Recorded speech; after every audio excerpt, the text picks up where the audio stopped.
So that will be a question that's raised, but we really have to be careful, because we may all be saying in a few minutes or a few hours' time, well, actually it was a gas explosion, and all this political speculation may not be relevant to what has happened. Yes, I mean, I'm just reading as you talk to us, Bridget, and please stay with us for the moment, that the epicentre of the explosion, at least on some of the news wires, seemed to be between the Prime Minister's office and the Oil and Energy Ministry, which were both badly damaged. And I know you've been watching these pictures with us, Bridget, but the scale of the blast does seem to be very large, doesn't it?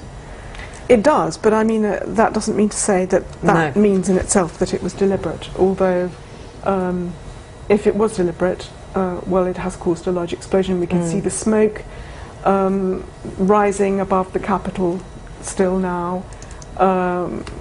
We have seen that a lot of buildings had their windows blown out. Yeah. Of course, in a built-up area like this, where there are a lot of government buildings and high-rise buildings, there will be a lot of glass that shatters, because there will be a lot of plate glass and a lot of high buildings, and therefore they're vulnerable to that sort of damage.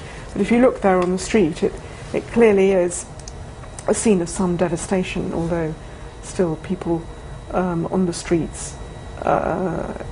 It's quite shocking, isn't it? Yeah, The damage. Certainly these pictures, which I think have in some cases come via Twitter, which were clearly taken so soon after the blast, gives you an immediate sense of the scale of it, and the element of confusion which would always creep in straight after a blast has gone off, as people are not at that point cordoned off, because it is, you know, it's before the authorities arrive at the scene, and there, well, that may or may not be significant, of course, because there was a report, wasn't there, about a car, I think Reuters talking, Bridget, about a car having been found damaged nearby. Well, you would always, if you were there and thinking about this in journalistic terms, about what might it be and what might be the motivation and what might be the relevant elements, you would say, well, is there a mangled car? And lo and behold, there is. That doesn't necessarily mean it's relevant.